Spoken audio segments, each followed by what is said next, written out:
అందరికీ వినయంగా చెప్పేది ఏంటంటే మార్గశుర శుద్ధ పాడ్యమి పోలీ స్వర్గానికి పంపించడం ఉంటుంది.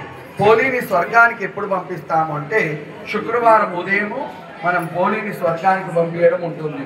అది దేవాలయాలకు వెళ్ళి చేయాలని కాదు, నదీ తీరంలో కానీ సముద్ర తీరంలో కానీ చెయ్యాలి అంటే మనకు అవి దూరంగా ఉన్నాయి కనుక మన ఇంట్లో తులసి చెట్టు దగ్గర ఒక టబ్బులో నీళ్లు తీసుకొని ఆ నీళ్ళల్లో కొబ్బరి పట్ల దొరుకుతుంది కదా, దాంట్లో 33 వత్తులను వెలిగించి ఆ వెలిగించినటువంటి ఆ కొబ్బరి దాన్ని నీళ్లలో వదలాలి. అప్పుడు మనం పోలీని స్వర్గం పంపించినటువంటి కథ విన్నట్టయితే అక్కడికి కార్తీక మాసం అయిపోతుంది. కానీ అందరూ గురువారం నాడే కార్తీక మాసం అయిపోతుంది. శుక్రవారం నాడు మేము హోంఫట్ అనకండి. శుక్రవారం నాడు కూడా కాస్త జాగ్రత్తగా ఉండడానికి ప్రయత్నం చేయండి. శనివారం నుంచి వచ్చే శనివారం నుంచి హోంఫట్ అంతే కదా, మనకి ఎప్పుడైపోతుందా అని చూస్తాం. ఎందుకంటే అది ఎందుకు చేస్తున్నామో తెలియదు. వాళ్ళ ఏకాదశి నాకు ఆకలి అవుతుంది వాళ్ళ ఉపవాసం కన్నా ఎక్కువ మనం ఏమంటున్నాము, దేవుని స్మరణ లేదు, ఆకలి అవుతుంది. ఎందుకు ఉండడం ఎందుకు? అవునా కాదా? అంటే చిత్తం శివుని మీద, భక్తి అంతా ఆకలి మీద. చెప్పేదేమో విష్ణు సంకీర్తన, విష్ణువు కోసం ఇవాళ ఏకాదశి నిలహారం చేస్తున్నాను, నిల్హారము. కానీ ఎక్కడుంది? చిత్తం అంతా కడుపు మీద ఉంది. ఏమన్నా తింటే బాగుండు, అక్కడ పులిహోర ఇస్తుండ్రు, పులిహోర తినాలా, అక్కడ లడ్డు అమ్ముతున్నారు, లడ్డు తినాలా, వీళ్ళు కొబ్బరికాయ కొట్టారు, కొబ్బరికాయ తినాలా. ఇదండి మన మనస్సు భావన. ఏకాగ్రతతో చేస్తే ఏదైనా మనము సాధిస్తాము. దయచేసి దేవతా పూజ మనం చేస్తున్నప్పుడు మనకు చెవులకు వేరే వినరావద్దు, మన కనులకు వేరే కనబడద్దు, మన మనస్సుకు వేరే ఆలోచన రావద్దు. మనస వాచ కర్మన ఆ భగవంతుడే కనబడాలి. విష్ణుమూర్తి కావచ్చు, శివుడు కావచ్చు, ఇంకేదైనా కావచ్చు. మనం ఆలోచిస్తున్నాం విష్ణు శివు అని, అందరూ కూడా శివశ్చ హృదయం విష్ణు, విష్ణుశ్చ హృదయం శివ. ఇక దయచేసి మనస్సు పూర్తిగా, ఇందాక అయ్యగారు ప్రదక్షిణాలు ఆపేయండి అన్నారు. ఎందుకు? ఆయన కోసమా? ఇలాంటి మంచి భావన వినాలని చెప్పేసి ఆయన ప్రదక్షిణాలు ఆపారు. ఆకాశ దీపం పెడుతున్నారు. ఇది ఆకాశ దీపం అంటే అవన్నీ సగం మందికి తెలియదు, మన దౌర్భాగ్యం. మరి ఆకాశ దీపం ఎందుకు పెడతామో కూడా సగం మందికి తెలియదు.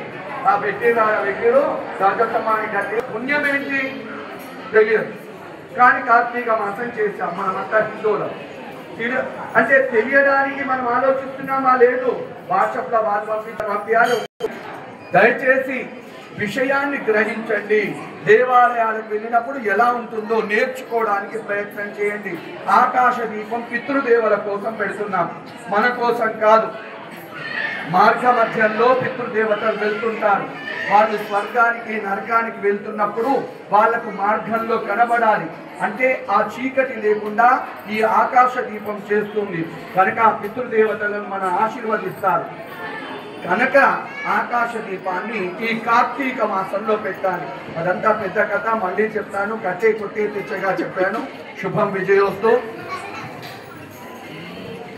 బ్రహ్మమురార్జితలింగం నిర్మలభాసితశోభితలింగం జన్మజ దుఃఖ వినాశకలింగం తత్ప్రణమామి సదా శివలింగం దేవముని ప్రవరార్చితలింగం కామదహన కరుణాకరలింగం రావణదర్ప వినాశకలింగం తత్ప్రణమామి సదా శివలింగం సర్వసుగంధసులేపితలింగం బుద్ధి వివర్ధన కారణలింగం సిద్ధసురాసురవందితలింగం తత్ప్రణమామి సదా శివలింగం కనకమహామునిభూషితలింగం పణిపతివేష్టితశోభితలింగం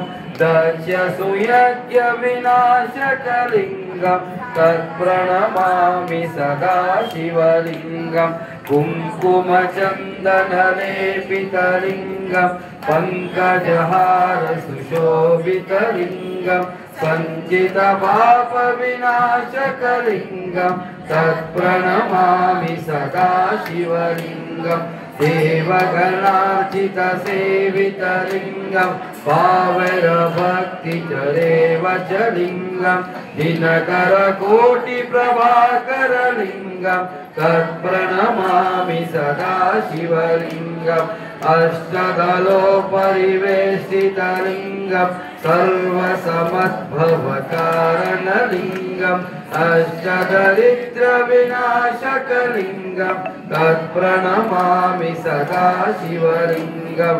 सुरगुरसुरवरपूजितलिङ्गं सुरवरपुष्पसदाचितलिङ्गं परमपरं परमात्मकलिङ्गं तत्प्रणमामि सदा शिवलिङ्गम् लिङ्गाष्टकं विधं पुण्यं या पठे शिवसन्निधौ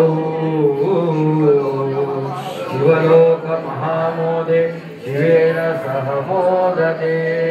ॐ नमः शिवाय, ॐ नमः शिवाय, ॐ नमः शिवाय। नमः पार्वतीपते, हर महादेव, शंभो शंकर।